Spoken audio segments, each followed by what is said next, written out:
नमस्कार दर्शकों, मैं आर.एस. अग्नोत्री आप सबका स्वागत करता हूं। दर्शकों, आज हम बात करेंगे वृषभ राशि वालों के लिए गुरु का राशि परिवर्तन कैसा रहने वाला है। साथ ही साथ गुरु के साथ राहु की युति कैसी रहने वाली है, क्या लाभ होगा, क्या नुकसान होगा, क्या सावधानी रखना होगा, क्या उपाय करना होगा, संपूर्ण जानकारी इस वीडियो के माध्यम से हम जानने वाले हैं। तो आइए जानते हैं। सबसे पहले यह समझिए कि यह फलादेश चंद्र राशि पर आधारित है। नाम राशि के आधार पर भी जान सकते हैं और लग्न राशि के आधार पर भी जान सकते हैं। गुरु का राशि परिवर्तन 22 अप्रैल 2023 को होने जा रहा है।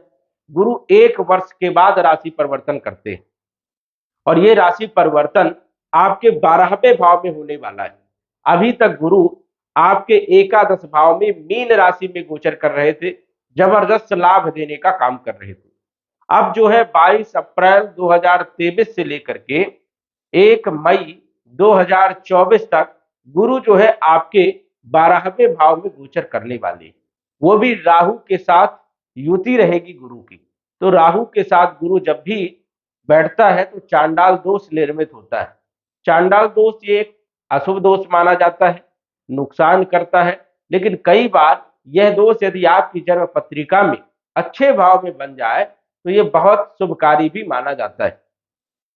आपकी कुंडली में 12वें भाव में यह युति बन रही है गुरु के साथ राहु, और शनि आपके सस नामक राजयोग बना करके आपके 10वें भाव में विराजमान है।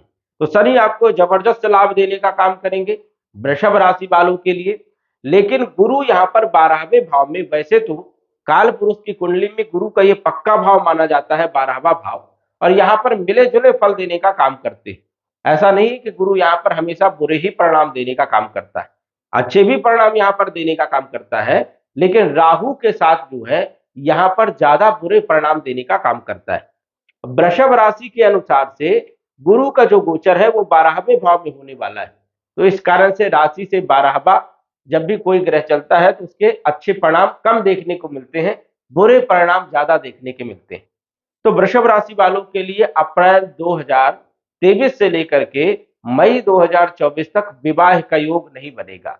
विवाह के लिए कोई शुभ मुहूर्त नहीं होगा और गुरु आपके लिए शुभ नहीं रहेंगे। मंगल कार्य के लिए गुरु अशुभ रहेंगे। इस कारण से विशेष रूप से आपको गुरु के उपाय करने हैं, गुरु पर विशेष ध्यान देने की जरूरत है। वैसे राहु जब 12वें भाव में गोचर करता है तो यहाँ पर अचानक बड़ा कुछ करवाने का काम करता है, बड़ा लाभ करवाने का भी काम करता है, बड़ा नुकसान भी करवाने का काम करता है। अब ये चांडाल दोष जो निर्मित है आपके 12वें भाव में, हो सकता है आपको बड़ा लाभ दे करके जाए और हो सकता है बड़ा नुकसान भी कर जाए, क्योंकि यहाँ पर आपको देखना होगा कि आपकी जन्म पत्रिका में यदि राहु और गुरु दोनों ही शुभ भाव में बैठे हैं, शुभ होकर के बैठे हैं, तो ज्यादा नुकसान नहीं होने वाला है। और यदि आपकी कुंडली में राहु और गुरु दोनों ही अशुभ स्थिति में बैठे हैं तो बड़ा नुकसान की स्थिति भी बन सकती है, ऐसी संभावनाएं हैं। राहु 12वें भाव में जब गोचर करता है तो बड़ा धन लाभ भी देता है, लेकिन उसके साथ साथ परेशानियां भी पैदा कर देता है, मानसिक टेंशन दे देता है, कहीं जगह फंसाने का भी काम करता है। तो ऐसे कोर्ट कचहरी या थाने के मामले में भी जो है पहुंचाने का काम करता है। इसलिए कोई भी काम यदि आप कर रहे हैं तो सतर्कता से करने की जरूरत रहेगी, ध्यान पर रखना होगा, क्योंकि राहु के साथ गुरु जो है कई बार जो है बड़ा नुकसान पहुंचा देता है और कई आरोप भी लग जाते हैं। कई बार जो है आप किसी भी चीजों में फंस भी सकते हैं। तो ये चीजें आपको विशेष रूप से ध्यान देना होगा। गुरु के साथ राहु विश्वासघात भी करवा जाता है, या आप किसी को मानते हैं या अपने परिवार को मानते हैं या कोई ऐसा रिश्तेदार जिससे आपका बहुत प्रेम है, लेकिन वो व्यक्ति आपको धोखा दे सकता है, ऐसी संभावनाएं हैं। इसलिए आपको विशेष रूप से ध्यान रखना है कि अप्रैल 2023 से लेकर 2024 तक आप किसी के ऊपर पूर्ण रूप से विश्वास ना करें, नहीं तो वही व्यक्ति आपको धोखा दे सकता है। संभावनाएं ऐसे हैं, जब ग्रहों की युति ऐसी बनती है तो अक्सर व्यक्ति धोखा खा जाते हैं। इसलिए आपको भी ये चीजों का ध्यान रखना होगा कि जिसको आप प्रिय मानते हैं, जिस पर आप पूरा भरोसा करते हैं, वो व्यक्ति ही आपको जो है धोखा दे सकता है। संभावनाएं हैं। वैसे शनि आपकी कुंडली में, गोचर कुंडली में बहुत अच्छे हैं, सस नामक राजयोग भी बना रहे हैं, जबरदस्त लाभ देने का काम करेंगे, यश मान सम्मान देंगे, धन देंगे, आर्थिक स्थिति को मजबूत बनाने का काम करेंगे। साथ ही साथ शनि की दृष्टि, तीसरी दृष्टि राहु के ऊपर पड़ रही है, राहु बलवान होंगे तो अचानक कुछ बड़े डिसीजन जो है दिलवाने का काम करेंगे। लेकिन जो भी आप डिसीजन लेंगे तो आपको सोच समझ करके लेना पड़ेगा, नहीं तो ये डिसीजन आपके जो है नुकसानदायक भी हो सकते हैं और कई बार जो है फायदेमंद भी हो सकते हैं।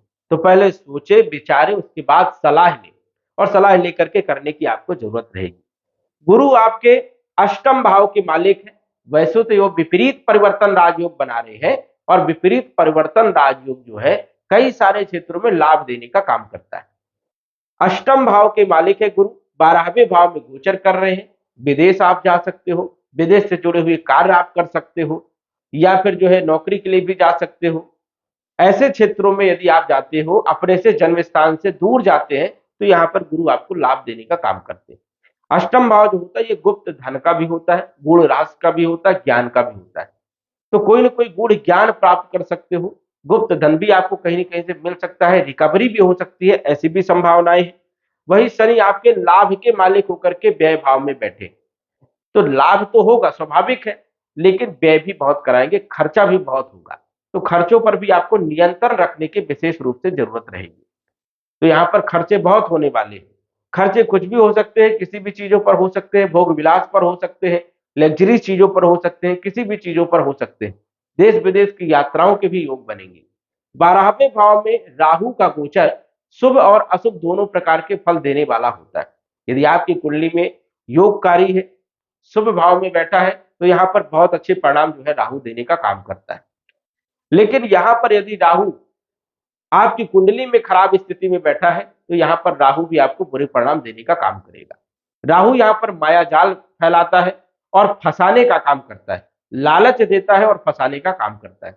यदि आप नौकरी चेंज करना चाहते हैं, तो यहाँ पर थोड़ा सा आपको विशेष रूप से ध्यान देना होगा कि जो नौकरी आप जो है चेंज कर रहे हो और जो आप ज्वाइन कर रहे हो, तो उसका पहले आप अच्छे से पता लगा लें, उसके बाद ही आपको नौकरी चेंज करना है, नहीं तो आपको धोखा भी मिल सकता है, ऐसी संभावनाएं भी बनती है। इसलिए आपको इन सभी चीजों पर ध्यान देना होगा। गुरु की 5वीं दृष्टि आपके चौथे भाव में पड़ेगी। भूमि, भवन, प्रॉपर्टी आप खरीद सकते हो, लेकिन उसमें भी धोखे की स्थिति बन सकती है। इसलिए आपको भूमि, भवन, प्रॉपर्टी खरीदना है, पहले विचार कीजिए, अच्छे से पता लगाइए, उसके बाद जो है आप क्रय कीजिए। वही गुरु की यदि हम सप्तम दृष्टि की बात करें तो छठे भाव में आप ऋण ले सकते हैं, ऋण लेकर के मकान का काम चालू कर सकते हो, व्यापार के लिए पैसा इन्वेस्ट कर सकते हो, तो ऋण का योग बनेगा। वही जो है रोगों में भी कहीं ना कहीं वृद्धि होती हुई नजर आएगी और शत्रु भी, आपके गुप्त शत्रु भी पैदा होते हुए नजर आएंगे। तो यहाँ पर आपको वाणी पर भी विशेष रूप से ध्यान देना है। नवम दृष्टि की बात करें तो नवम दृष्टि गुरु की अष्टम भाव में पड़ेगी। कोई न कोई गूढ़ ज्ञान आपको मिल सकता है, ज्योतिष है या तंत्र मंत्र, आध्यात्म, गूढ़ ज्ञान, इन पर भी आपकी रुचि जागृत हो सकती है या फिर गुप्त धन के लिए आप प्रयासरत हो सकते हैं, ऐसी भी संभावनाएं बनती है। ससुराल पक्ष से संबंध अच्छे रहेंगे, हो सकता है ससुराल पक्ष से भी आपको लाभ मिल जाए, तो ये स्थिति भी बन रही है। वही राहु भी जो है 5वीं दृष्टि जो है आपके चौथे भाव में भूमि, भवन, प्रॉपर्टी के भाव में देखेगा, तो कहीं ना कहीं जो है ये आपको फंसाने का काम करेगा। लेकिन यदि आपकी कुंडली में राहु शुभ है तो बड़ा लाभ भी देने का काम करेगा, ये भी संभावनाएं। तो भूमि, भवन, प्रॉपर्टी जब भी खरीदते हैं अच्छे से जांचे परखे उसके बाद खरीदें। वही राहु भी सप्तम दृष्टि से छठे भाव को देखेगा, तो शत्रुओं को पैदा करने का काम करेगा, रोगों को वृद्धि करने का काम करेगा, ऋण दिलवाने का काम करेगा, कर्जे चढ़ाने का काम करेगा। तो यहाँ पर भी खर्चों पर आपको नियंत्रण रखना है और ऋण कम से कम आपको लेना है, ये भी ध्यान रखना है। वही राहु की जब अष्टम भाव में दृष्टि हो या गोचर करे, तो ये आध्यात्मिक क्षेत्र में लगाव बढ़ाता है, लेकिन पूर्ण ज्ञान नहीं देता है, अधूरा ज्ञान देता है। आप ज्योतिष के क्षेत्र में आ सकते हो, लेकिन यहाँ पर जो है आपको पूर्ण ज्ञान नहीं देगा। वही जो है आप गूढ़ ज्ञान, आध्यात्मिक क्षेत्र में भी आपका लगाव हो सकता है, लेकिन लगाव लगेगा भी और नहीं भी लगेगा, दोनों भी स्थिति यहाँ पर राहु बनाने का काम करता है। वही कई बार जुआ, लॉटरी, सट्टा, इन सभी क्षेत्रों में भी लिप्त करवा देता है और बड़ा नुकसान भी करवाने का काम करता है। तो बच करके आपको कार्य करने की जरूरत रहेगी।